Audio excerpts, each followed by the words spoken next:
കുരിശാണു രക്ഷ, കുരിശിലാണു രക്ഷ, കുരിശേ നമിച്ചിടുന്നു.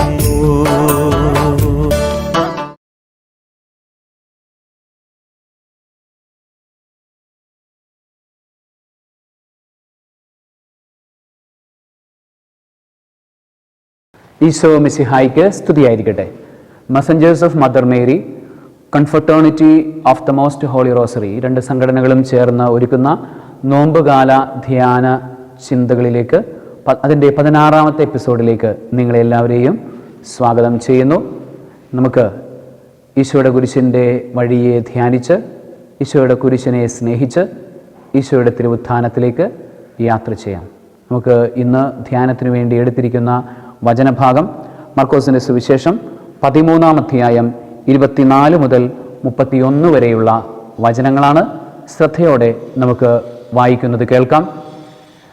ആ പീഡനങ്ങൾക്ക് ശേഷമുള്ള ദിവസങ്ങളിൽ സൂര്യൻ ഇരുണ്ടുപോകും, ചന്ദ്രൻ പ്രകാശം തരികയില്ല, നക്ഷത്രങ്ങൾ ആകാശത്ത് നിന്ന് നിപതിക്കും, ആകാശശക്തികൾ ഇളകുകയും ചെയ്യും.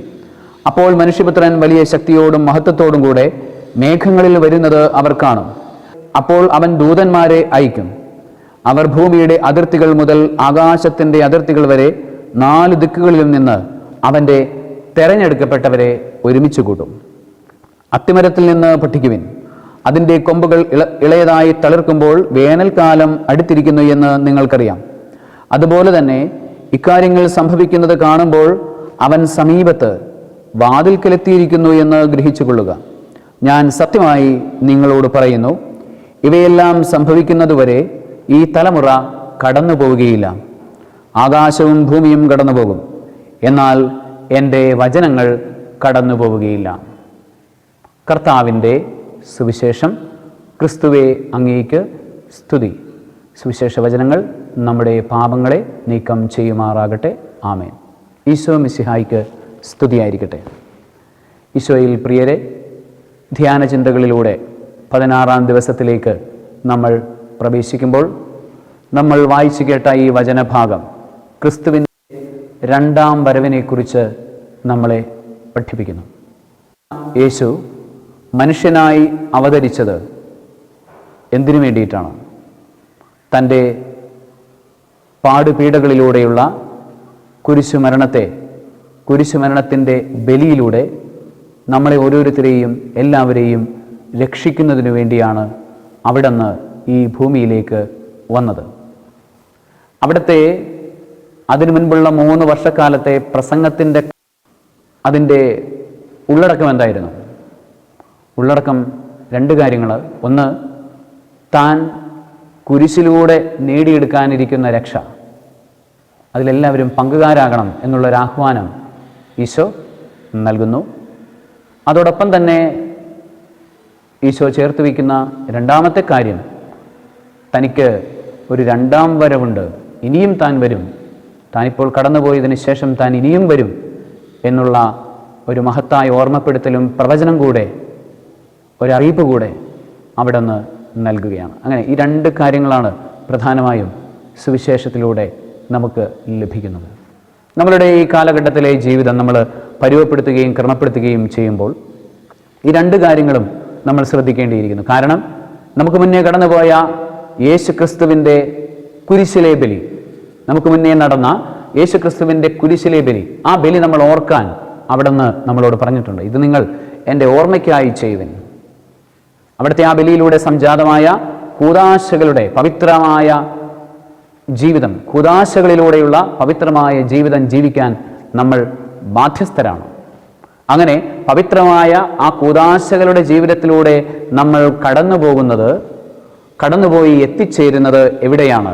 അത് ഈശോയുടെ 2ാം വരവിലൂടെ സംജാതമാകുന്ന പുതിയ ആകാശത്തിൻ്റെയും പുതിയ ഭൂമിയുടെയും പഴയ നിയമത്തിൽ പ്രവാചകന്മാർ പ്രവചിച്ചു വച്ചിരിക്കുന്ന ആ പുതിയ ആകാശവും പുതിയ ഭൂമിയും എന്ന് പറയുന്ന ആ മനോഹരമായ പറുദീസാതുല്യമായ ആ ജീവിതത്തിലേക്കാണ് നമ്മൾ എത്തിച്ചേരാനായിട്ട് പോകുന്നത്.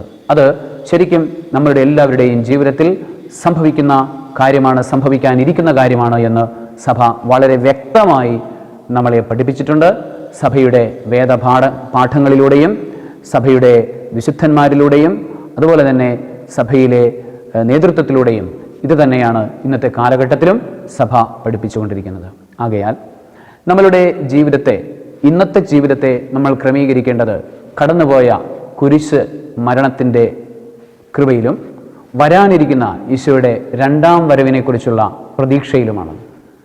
ഈശോയുടെ കുരിശിലൂടെ നമുക്ക് ലഭിച്ച, ഈശോ നമുക്ക് നേടിത്തന്നിരിക്കുന്ന കൃപ നമ്മൾ സ്വീകരിക്കണം. വെളിപാട് പുസ്തകത്തിൻ്റെ അവസാനത്തെ വചനം, വെളിപാട് പുസ്തകത്തിൻ്റെ 22-ാമത്തെ അധ്യായത്തിൻ്റെ അവസാനത്തെ വചനം നമ്മൾ വായിക്കുന്നത് നമുക്ക് ഇങ്ങനെയാണ് നമ്മൾ വായിക്കുന്നത്: കർത്താവായ യേശുവിൻ്റെ കൃപ എല്ലാവരുടെയും കൂടെ ഉണ്ടാവട്ടെ.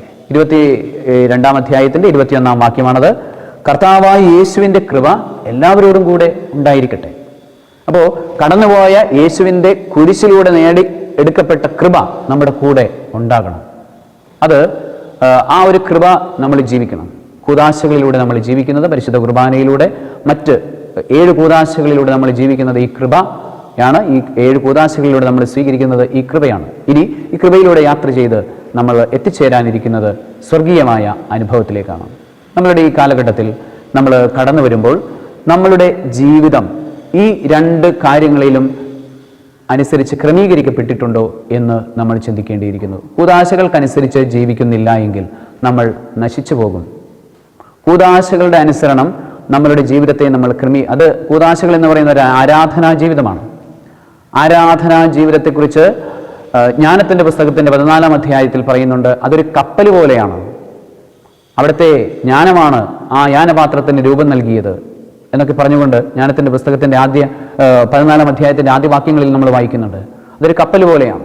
ആ കപ്പലിൽ കയറിയിരിക്കുന്ന അനുഭവമാണ് യഥാർത്ഥത്തിൽ ഈ കൂദാശ ജീവിതത്തിലൂടെ നമ്മൾ കടന്നു പോകുമ്പോൾ നമുക്ക് ലഭിക്കുന്നത്. ഈ യാത്രയാവട്ടെ അങ്ങേയറ്റത്തേക്ക്, ആ വരാനിരിക്കുന്ന ആ ഒരു ലോകത്തിലേക്ക് നമ്മളെ കൊണ്ടുചെന്ന് എത്തിക്കുകയും ചെയ്യുന്നു. ഇത് ഒരു തിയോളജിക്കലായിട്ടുള്ള ഒരു പാർട്ടാണ്, അല്ലെങ്കിൽ ദൈവശാസ്ത്രപരമായ ഒരു പാർട്ടാണ്. ഇനി നമ്മളുടെ അനുദിന ജീവിതത്തിലേക്ക് നമ്മൾ കടന്നു വരുമ്പോൾ നമ്മളുടെ ജീവിതത്തിൽ ഓരോ ദിവസത്തിലും നമ്മൾ ഒരുങ്ങേണ്ടത് ഈശോയുടെ ആ രണ്ടാം വരവിന് വേണ്ടിയിട്ടാണ്. അതിനനുസരിച്ച് എൻ്റെ ജീവിതത്തെ ക്രമീകരിക്കണം. ആ എൻ്റെ ജീവിതത്തെ ക്രമീകരിക്കാൻ വേണ്ടിയിട്ട് കൂദാശകളിലേക്ക് ഞാൻ പോകണം. കൂദാശയുടെ കോട്ടകൾക്കുള്ളിൽ ഞാൻ കയറണം. കൂദാശയുടെ കപ്പലിൽ, പെട്ടകത്തിൽ ഞാൻ കയറണം. അതിൻ്റെ ഉള്ളിൽ ശുദ്ധമായി നിലനിൽക്കണം. അപ്പോൾ നമ്മൾ ഈ അന്ത്യവിധിയെ നേരിടാൻ വേണ്ടി എന്താ ചെയ്യേണ്ടത് എന്ന് ചോദിച്ചാൽ അതിനുള്ള ഉത്തരമാണ് തിരുസഭ നൽകുന്നു: ഈ കൂദാശാ ജീവിതം ക്രമീകരിക്കുക, എൻ്റെ ആരാധന ജീവിതം ക്രമീകരിക്കുക, എൻ്റെ കൂദാശ ജീവിതം ക്രമീകരിക്കുക, പരിശുദ്ധ കുർബാനയിലുള്ള എൻ്റെ ജീവിതം അത് ക്രമീകരിക്കുക. പരിശുദ്ധ കുർബാനയ്ക്ക് പോകുമ്പോൾ കുമ്പസാരിച്ച് വിശുദ്ധീകരിച്ചിട്ടാണോ ഞാൻ പോകുന്നത്? പരിശുദ്ധ കുർബാനയിൽ യോഗ്യതയോടുകൂടെയാണോ ഞാൻ പങ്കെടുക്കുന്നത്? പരിശുദ്ധ കുർബാനയിൽ അവിടുത്തെ ആരാധിക്കാനായിട്ടാണോ ഞാൻ പോകുന്നത്? അവിടുത്തെ കണ്ടെത്താൻ, അവിടെ നിന്ന് കൃപ സ്വീകരിക്കാൻ എനിക്ക് സാധിക്കുന്നുണ്ടോ? ഇങ്ങനെ നമ്മൾ ചിന്തിക്കുക. അതുപോലെ തന്നെ നമ്മളുടെ പ്രായോഗിക ജീവിതത്തിലുള്ള മറ്റു കൂദാശകളുണ്ട്. അതായത് ഉദാഹരണത്തിന് വിവാഹമെന്ന കൂദാശ.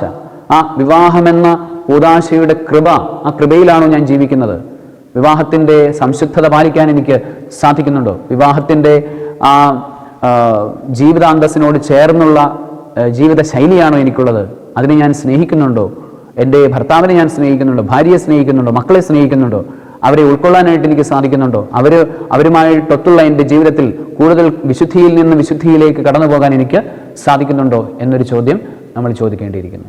അതുപോലെ തന്നെ ഒരു വൈദികൻ എന്ന നിലയിൽ എൻ്റെ ജീവിതാന്തസ്, ആ തിരുപ്പട്ടത്തോട് ചേർന്നുള്ള, ആ കൂദാശയോട് ചേർന്നുള്ള എൻ്റെ ജീവിതാന്തസ്, ഒരു സന്യാസി എന്ന നിലയിൽ ദൈവസന്നിധിയിൽ ഞാൻ എടുത്തിരിക്കുന്ന ആ ഉടമ്പടി, ആ സന്യാസ വ്രതത്തിൻ്റെ ഉടമ്പടി, അതിനോട് ചേർന്നുള്ള ജീവിതം ജീവിക്കാൻ എനിക്ക് സാധിക്കുന്നുണ്ടോ?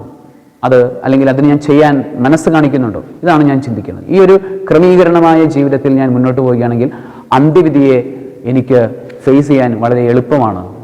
നമ്മൾ ഈ വായിച്ചു കേട്ട ഈ വചനഭാഗം നമ്മളെ ഭയപ്പെടുത്തുന്ന ചില കാര്യങ്ങൾ നമ്മൾ വായിക്കുന്നുണ്ട്. മർക്കോസിൻ്റെ സുവിശേഷത്തിലെ 13-ാം അധ്യായത്തിൽ നിന്നാണ് നമ്മൾ വായിച്ചത്. ഈ വായിച്ച വചനഭാഗങ്ങളിൽ ആദ്യ ഭാഗങ്ങളിൽ നക്ഷത്രങ്ങൾ ആകാശത്തു നിന്ന് നിപതിക്കും, ആകാശശക്തികൾ ഇളകുകയും ചെയ്യും, അപ്പോൾ മനുഷ്യപുത്രൻ വലിയ ശക്തിയോടും മഹത്വത്തോടും കൂടെ മേഘങ്ങളിൽ വരുന്നത് കാണും എന്നൊക്കെ നമ്മൾ കേൾക്കുമ്പോൾ ചില ആളുകളെങ്കിലും ഭയപ്പെട്ടു പോകാറുണ്ട്. അന്ത്യവിധിയെക്കുറിച്ച് അധികം പ്രസംഗങ്ങൾ അച്ഛന്മാർ പറയാറില്ല. കാരണം ആളുകൾക്ക് ഭയം തോന്നും എന്നതാണ് കാരണം പറയാറുള്ളത്. അപ്പോൾ യഥാർത്ഥത്തിൽ കൗദാശികമായ കൃപയിൽ ജീവിക്കുന്ന ഒരു വ്യക്തി അന്ത്യവിധിയെ ഭയപ്പെടേണ്ടതില്ല എന്നാണ് നമ്മൾ ആദ്യം മനസ്സിലാക്കേണ്ടത്. കാരണം വചനം ഇങ്ങനെയാണ്. യെശയ്യാ പ്രവാചകന്റെ പുസ്തകത്തിന്റെ 41:10 നമ്മൾ വായിക്കുന്നുണ്ട്, ഭയപ്പെടേണ്ട, ഞാൻ നിന്നോട് കൂടെയുണ്ട്, സംഭ്രമിക്കേണ്ട, ഞാനാണ് നിന്റെ ദൈവം, ഞാൻ നിന്നെ ശക്തിപ്പെടുത്തുകയും സഹായിക്കുകയും ചെയ്യും, എൻ്റെ വിജയകരമായ വലതുകരം നിന്നെ താങ്ങി നിർത്തും. എൻ്റെ വിജയകരമായ വലതുകരം നിന്റെ കൂടെയുണ്ട്, നീ ഒന്നിനെയും ഭയപ്പെടണം, നീ തോറ്റുപോകത്തില്ല. ജോഷുവയുടെ ദൈവം പറഞ്ഞു, ജോഷുവ 1:5 ഇങ്ങനെ പറയുന്നുണ്ട്, നിന്റെ ജീവിതകാലത്ത് നീ പരാജയം കാണുകയില്ല, മോശയോടുകൂടെ എന്നതുപോലെ ഞാൻ നിന്റെ കൂടെ ഉണ്ടായിരിക്കും. ഭയപ്പെടേണ്ട, ഞാൻ നിന്റെ കൂടെ ഉണ്ടായിരിക്കും.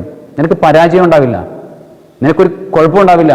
നീ കുദാശകളുടെ ഈ ജീവിതത്തിൽ ജീവിച്ചാൽ, ഇമ്മാനുവേലായ ദൈവത്തിന്റെ ആ കൃപയിൽ ജീവിച്ചു കഴിഞ്ഞാൽ നിനക്കൊരു കുഴപ്പമുണ്ടാവില്ല എന്നുള്ളതാണ് ദൈവം നമ്മളെ നിരന്തരം ബോധ്യപ്പെടുത്തിക്കൊണ്ടിരിക്കുന്ന വചനത്തിലൂടെ ബോധ്യപ്പെടുന്നു. 24 നമ്മൾ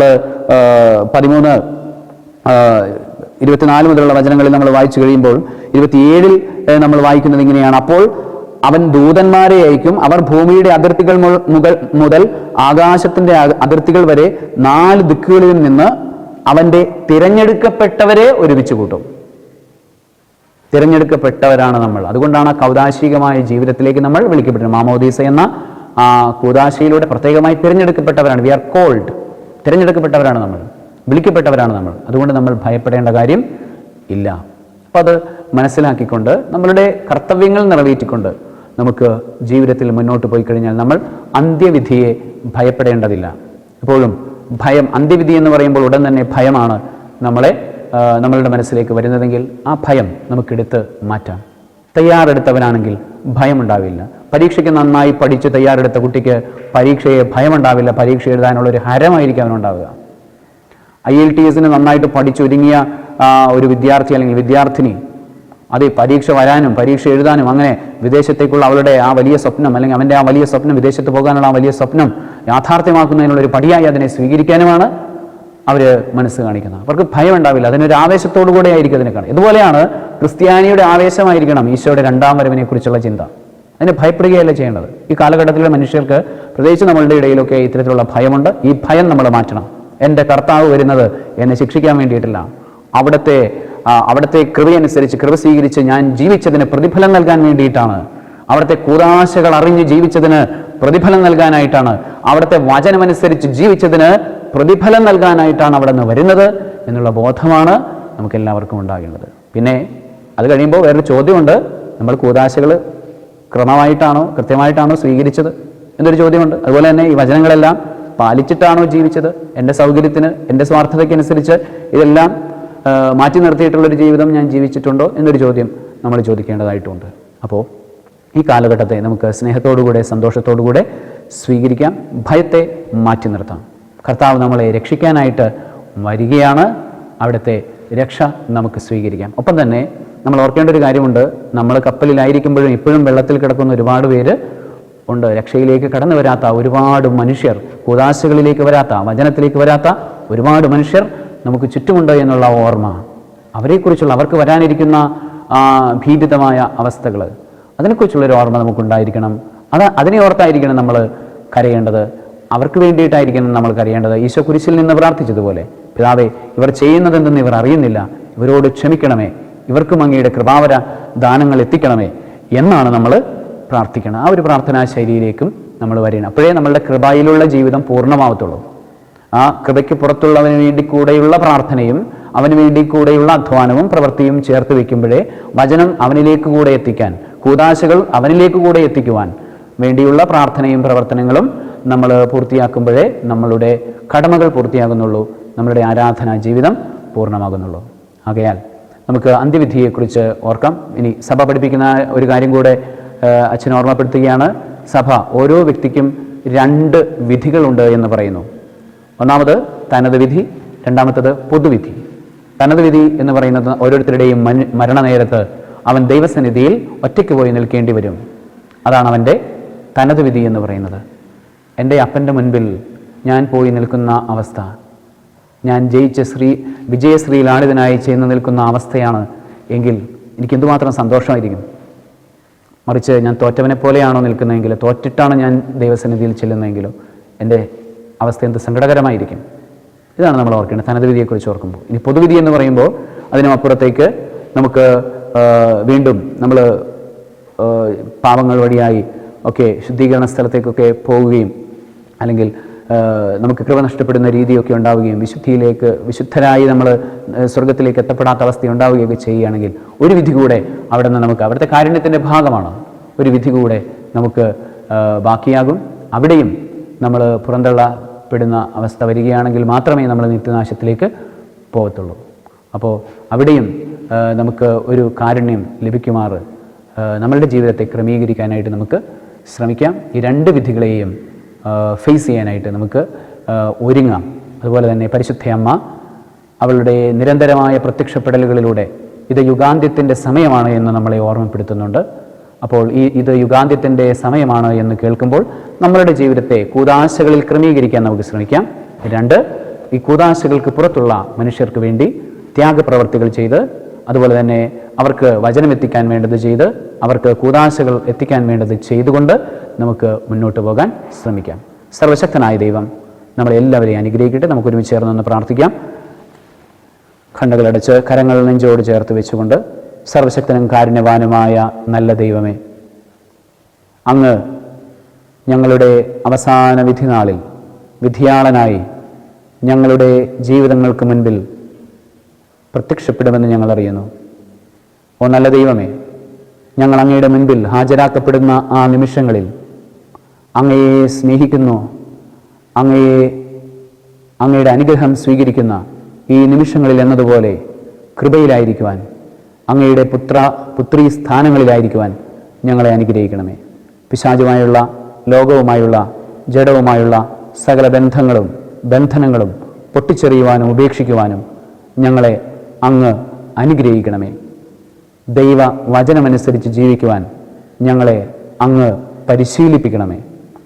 അങ്ങയുടെ പുത്രൻ ഞങ്ങൾക്കായി ഒരുക്കിയിരിക്കുന്ന കൂദാശകളോട് ചേർന്ന് ജീവിക്കുവാൻ, അവിടുത്തെ കുരിശാകുന്ന ആ പെട്ടകത്തിൽ കയറുവാൻ, ആ കുരിശ് മരണമാകുന്ന ബലിയിലൂടെ കൊണ്ടുവന്ന കൃപയിലേക്ക് പ്രവേശിക്കുവാൻ ഞങ്ങളെ ഓരോരുത്തരെയും എല്ലാവരെയും അനുഗ്രഹിക്കണമേ. കർത്താവായ ക്രിസ്തു വഴി ഞങ്ങൾ സമർപ്പിക്കുന്ന പ്രാർത്ഥന കേട്ടരുളയണമേ. ആമേൻ. കർത്താവ് നിങ്ങളോടുകൂടെ. സർവശക്തനായ ദൈവം പിതാവും പുത്രനും പരിശുദ്ധാത്മാവും നിങ്ങളെല്ലാവരെയും സമൃദ്ധമായി ഒരുക്കത്തിൻ്റെ കൃപ കൊണ്ട്, ജാഗ്രതയുടെ കൃപ കൊണ്ട് അനുഗ്രഹിക്കുമാറാകട്ടെ. ആമേൻ. കുരിശാണു രക്ഷ, കുരിശിലാണു രക്ഷ, കുരിശേ നമിച്ചിടുന്നു.